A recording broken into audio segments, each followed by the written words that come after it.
Video like जरूर कर लीजिए और ऐसे वीडियो लगातार फ्री में पाने के लिए चैनल को तुरंत सब्सक्राइब कर लीजिए और बेल आइकन को जरूर टैप कर लीजिए ताकि आगे भी सारे वीडियो आपको मिलते रहे। यूट्यूब में फॉलो करते हैं तो प्लीज ये वाला फ्री टेलीग्राम चैनल जरूर ज्वाइन कर लीजिएगा। सारे नोटिफिकेशन सारे अपडेट यहीं पे आते हैं, ध्यान रखिए।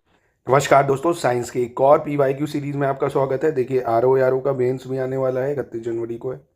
उसके मेंस के लिए भी आपके ये क्वेश्चंस काम आएंगे। यूपीपीसीएस अगर आप देंगे, हाई कोर्ट का आरओ देंगे, है ना, बीपीएससी देंगे, पीसीएस देंगे, हर एग्जाम के लिए ये आपके महत्वपूर्ण है।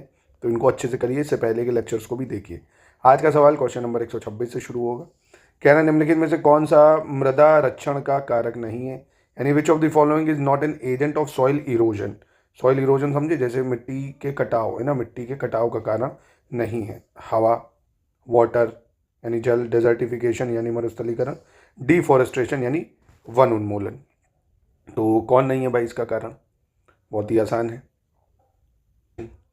देखिए हवा, इससे भी सॉइल इरोड होगी भाई। हवा क्या करेगी? मिट्टी को अपने साथ उड़ा के ले जाएगी, खत्म करेगी। जल से भी बहेगी, है ना। डेजर्टिफिकेशन का कोई फर्क नहीं पड़ेगा, मरुस्थलीकरण का। अब डिफॉरेस्टेशन, जंगलों का कटाव करोगे, जैसे पेड़ लगे खूब, जंगल काट दिए तो मिट्टी दिखने लगेगी, बारिश होगी तो सॉइल इरोड होगी ना। तो ये तीनों कारक हैं। डेजर्टिफिकेशन, मरुस्थलीकरण कारक नहीं है, एजेंट नहीं है, ठीक है। इसके बाद है रॉकेट निम्नलिखित में से किस सिद्धांत पर काम करता है? Rocket work on the principle of which one of the following.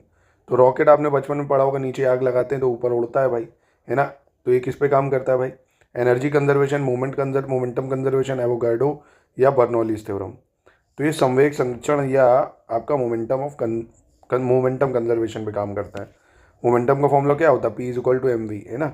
Momentum is equal to mass into velocity. Mass है, वेलोसिटी भी है इसमें, है ना। और ये कंजर्व करता है, स्टोर करता है, ठीक है। आग लगाओगे तो ये क्या करता है? एनर्जी देता है इसको, इसलिए, ठीक है। तो याद रखिएगा इसको। अगला देखते हैं। गायों और भैंसों में दुग्ध ज्वर होने का कारण? मिल्क फीवर जो है, milk fever disease in cow and buffaloes is cause due to. गायों और भैंसों में दुग्ध ज्वर किसकी वजह से होता है? प्रोटीन की कमी से, कैल्शियम की कमी से, विटामिन की कमी से, या नन ऑफ दीज। तो इसका सही उत्तर क्या हो जाएगा भाई? मिल्क फीवर या गायों और भैंसों में दुग्ध ज्वर होने का कारण क्या है? कैल्शियम की कमी, ठीक है। क्या कारण है? कैल्शियम डेफिशिएंसी या कैल्शियम की कमी। इसके बाद विश्व स्वास्थ्य संगठन द्वारा कोरोना वायरस के यूनाइटेड किंगडम संस्करण को क्या नाम दिया गया था? What name was given by the World Health Organization यानी WHO to United Kingdom variant of corona virus, ठीक है। तो यूके का जो कोरोना वायरस था उसको क्या नाम दिया गया था? तो ये तो पुराना क्वेश्चन है ना। अल्फा वेरिएंट जो था, है ना, अल्फा वेरिएंट करंट अफेयर्स में न्यूज़ में था, देखो पूछ लिया गया था एग्जाम में, ठीक है। तो इस तरह की चीज़ों को भी आपको कवर करके चलना करंट अफेयर्स में। Current affair study for civil services में जितना आता है मंथली मैगजीन, अगर आप उतना पढ़ लेते हैं अच्छे से, आपको कहीं से करंट पढ़ने की ज़रूरत नहीं पड़ेगी। करंट के MCQ की भी प्रैक्टिस क्विज में हम करा देते हैं, है ना। डेली क्विज की भी प्रैक्टिस आपकी उसमें होती है जो आप GS पढ़ रहे हो। टेस्ट सीरीज में टफ लेवल के सवाल, है ना। तो ईजी मॉडरेट टफ SCS के कंटेंट मिलेगा, उससे पढ़ के आप पूरी तैयारी कर सकते हैं। UPPCS मेंस की भी, है ना, 2024 वाले मेंस की, सॉरी 2025 के मेंस की। RO 2023 वाला जो अभी होने जा रहा है 31 जनवरी, उसके मेंस का भी ग्रुप चल रहा है। पूरा स्टडी मटेरियल, टेस्ट सीरीज सब कुछ प्रोवाइड होगी, उसकी भी तैयारी कर सकते हैं। UPPCS 2026 के भी ग्रुप चल रहे हैं, उनको भी ज्वाइन कर सकते हैं। अगला 130 नंबर सवाल क्या कह रहा है? रंगीन जूसों के लिए निम्नलिखित में से कौन सा परिरक्षक का प्रयोग किया जाता है? Which of the following preservative is use for coloured juice. तो कलर्ड जूस के लिए कौन सा प्रिजर्वेटिव यूज़ करते हैं हम लोग? तो इसके लिए यूज़ करते हैं सोडियम बेंजोएट। क्या यूज़ करते हैं? Sodium benzoate. क्या यूज़ करते हैं? सोडियम बेंजोएट, ठीक है। इसके बाद कह रहा है गन्ने के तने का घसैला रोग किसके द्वारा होता है? Grassy shoot disease of sugar cane is caused by. Grassy shoot disease of sugar cane यानी गन्ने के तने का घसैला रोग किसके द्वारा होगा? कवक यानी फंजाई, बैक्टीरिया, जीवाणु, वायरस, विषाणु और माइकोप्लाज्मा। किसकी वजह से होता है ये? तो ये होता है आपके बैक्टीरिया की वजह से या जीवाणुओं की वजह से, ठीक है। बैक्टीरिया या जीवाणुओं के कारण। इसके बाद कह रहा बोल्टिंग डैश फसल से संबंधित है। Bolting is related to which crop. तो बोल्टिंग किससे संबंधित है भैया? किस फसल से संबंधित है? बोल्टिंग संबंधित है सरसों से या मस्टर्ड से। किससे? सरसों या मस्टर्ड से संबंधित है, ठीक है। अब इसको कह रहा है कौन सा सही सुमेलित नहीं है? नेम ऑफ डिसीज और रिलेटेड क्रॉप। ये भी सवाल बहुत इंपॉर्टेंट है ना। कृषि में होने वाले रोग, इनसे अक्सर सवाल पूछे जाते हैं। जैसे चारकोल रॉट शुगर केन में, ब्लैक रस्ट बार्ले यानी जौ में, और पत्ती का जीवाणु झुलसा यानी बैक्टीरियल लीफ ब्लाइट धान या पैडी में, और बंध्यता यानी स्टेरिलिटी अरहर में। अभी कि यहाँ पे एक गलत हो जाएगा क्योंकि चारकोल रॉट जो होता है ना, ये सोयाबीन है, मक्का है, सूरजमुखी है या कपास है, उनमें होता है, क्योंकि मिट्टी से एक कवक जो आता है मिट्टी से, उसके कारण होता है ना, शुगर केन में नहीं। बाकी ये तीनों बिल्कुल करेक्ट हो जाएंगे, ठीक है। इसके बाद कह रहा है न्यूट्रोपोनिक्स क्या है, व्हाट इज न्यूट्रोपोनिक्स। मृदा में खेती, पानी में खेती, पोषक तत्वों में खेती, या इनमें से कोई नहीं। तो क्या होता है न्यूट्रोपोनिक्स भाई? तो न्यूट्रोपोनिक्स होता है आपका कल्टीवेशन इन वाटर, है ना, पानी में जो खेती होती है उसको न्यूट्रोपोनिक्स बोला जाता है, ठीक है, आपको याद रखना है इसको। इसके बाद कह रहा है रोगिंग क्रिया की जाती है, rogging is perform to. Rogging क्रिया कहाँ पे होती है भाई? पौधों में रोग नियंत्रण के लिए, फसलों में खरपतवार नियंत्रण के लिए, वांछित किस्म के पौधों से अवांछित किस्म के पौधों को निकालना, या उपयुक्त में से कोई नहीं। क्या होती है भाई रोगिंग? तो जो रोगिंग होती है इसका मतलब होता है removal of plants other than the desired plant, है ना, वांछित किस्म के पौधों से अवांछित किस्म निकालना। भाई जो नहीं चाहिए हमें उनको उखाड़ के फेंकना, उसको रोगिंग बोल देते हैं ना, ठीक है। Removal of plant other than desired plant, जो हमें चाहिए उसको रोक लो, जो नहीं चाहिए उसको उखाड़ फेंको। अब इसमें आपको मैचिंग करनी है क्रॉप और उसमें होने वाली डिसीजेस उनको, जैसे पोटैटो, ब्रिंजल, टोमेटो, ओकरा, यानी आलू, बैगन, टमाटर और भिंडी, ठीक है। तो यहाँ पे देखो आप, जो रेड रॉट है, रेड रॉट ये शुगर केन में होती है। किस में होती है? शुगर केन, गन्ने में जो है ये लाल सड़न होती है गन्ने में, ठीक है। गन्ना आपको मोस्टली दिखता है, वो लाल वाला गन्ना नहीं आता एक तरह से। तो रेड रॉट होता है शुगर केन में। बाकी लेट ब्लाइट यानी पिछली झुलसा ये आलू में होता है, अगेती झुलसा यानी अर्ली ब्लाइट टमाटर में, और येलो वेन मोजाइक, पीस शिरा मोजाइक नहीं, भिंडी में आपने देखा होगा पीछे पीछे पीला पन्ना जाता है, ये भिंडी में होता है। इसके बाद कह रहा है गैलोरिया मेलोनल एक डैश नाशी कीट है। Galleria mellonella is an insect pest of, रेशम कीट का या लाख कीट का, मधुमक्खी का या कपास फसल का। तो क्या है, क्या सही उत्तर होना चाहिए? तो ये है मधुमक्खी का, है ना, गैलोरिया मेलोनल एक मधुमक्खी का नाशी कीट है, ठीक है। इसके बाद इसको मैच करना है आपको प्लांट्स और प्रोपोगेशन मेथड यानी प्रसार विधि। क्या सही उत्तर होगा? जैसे ग्रेप, बनाना, टी, स्ट्रॉबेरी और हर ग्रास, सॉफ्ट वुड कटिंग, ठीक है। कौन किससे होता है? कोई दिक्कत नहीं है, आसान है भाई। ग्रेप जो है अंगूर, ये हार्ड वुड कटिंग के द्वारा होगा, hard wood cutting, grape hard wood cutting, ठीक है। उसके बाद बनाना की बात करें तो बनाना में होता है स्वाट सकर। क्या आता है? स्वाट सकर। चाय हो गया आपका soft wood cutting, soft wood cutting. Strawberry होता है प्रसार विधि रनर, है ना। तो ये नाम है, फैक्ट्स हैं जो आपको याद रखना है। स्ट्रॉबेरी का रनर, ग्रेप का हार्ड वुड कटिंग, बनाना का शॉर्ट सकर और टी का सॉफ्ट वुड कटिंग, ठीक है। तो बी हो जाएगा इसका आंसर।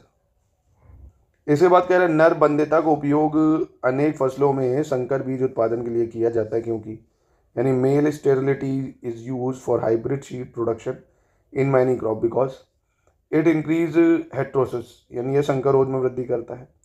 इट इंक्रीजेज यील्ड, यह उपज में वृद्धि करता है। It is means of genetic emasculation, यह आनुवंशिकी विपुंशन का साधन है। और यह अनुकूलन में सहायक है, इट हेल्प इन एक्यूमुलेशन। तो यहाँ सही कौन सा हो जाएगा? तो यह संकरोध में वृद्धि करता है, इट इंक्रीजेस हेट्रोसिस। क्या हो जाएगा? मेल स्टेरिलिटी क्यों यूज करते हैं हाइब्रिड सीड में? तो ये हेट्रोसिस को बढ़ाता है, ठीक है।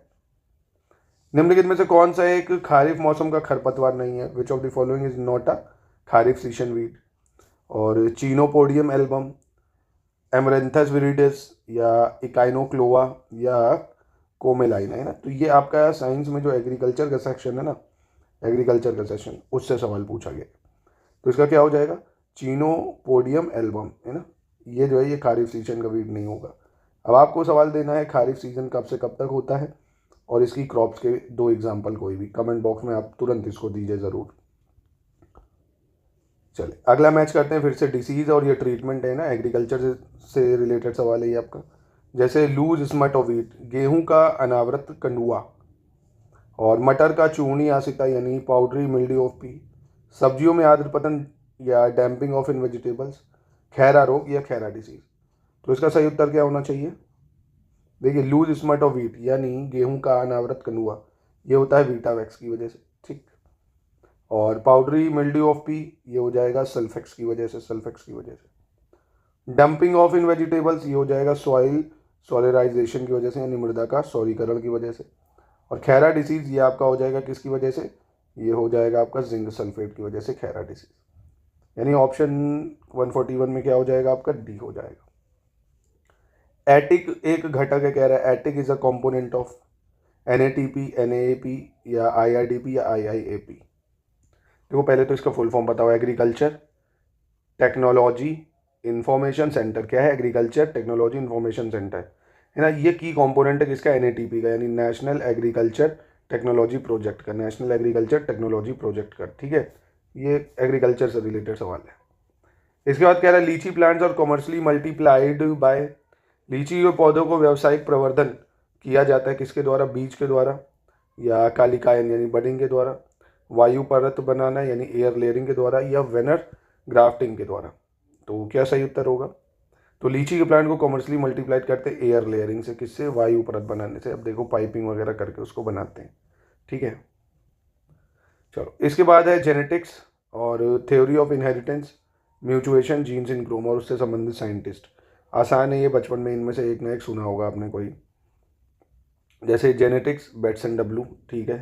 थ्योरी ऑफ इनहेरिटेंस मंडल ने दिया था, है ना, मेंडल। म्यूचुएशन थ्योरी ह्यूगो डिवेरिस की है। और जेनेसिस इन क्रोमोसोम मॉर्गन की, जेनेसिस इन क्रोमोसोम मॉर्गन, यानी ए हो जाएगा आंसर। फिर 145 consider the following statement.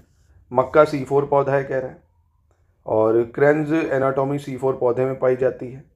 C3 पौधों में प्रकाश शोषण नहीं होता है, यानी photo respiration does not occur in C3 plant. तो यहाँ पे कौन सा सही हो जाएगा?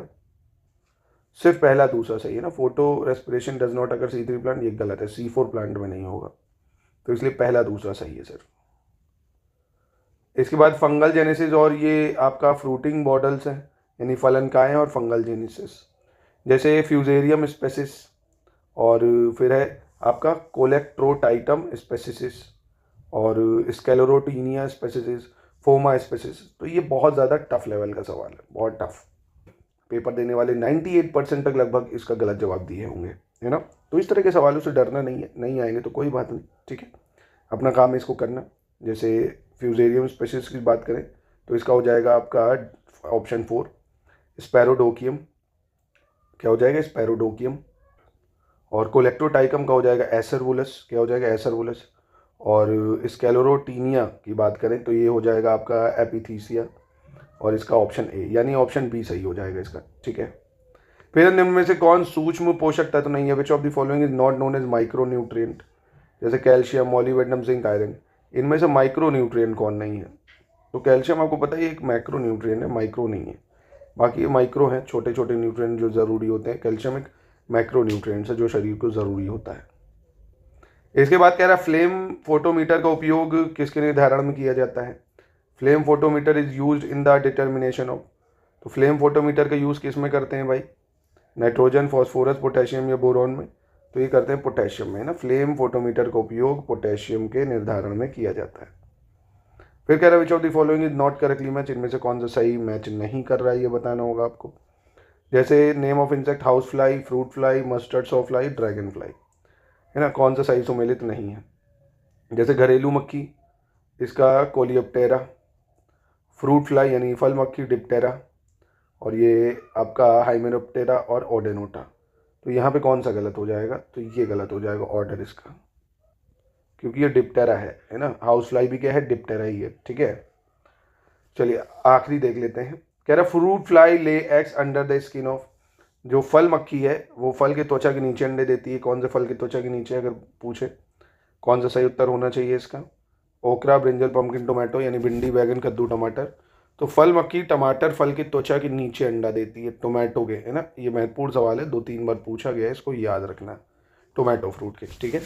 तो इसी के साथ यहीं पे करते हैं लेक्चर की समाप्ति। प्लीज़ इसको अच्छे से करिएगा। कोई डाउट है तो आप इन नंबरों पे कांटेक्ट करके भी जानकारी ले सकते हैं हमारे पेड ग्रुप्स में जुड़ने के लिए।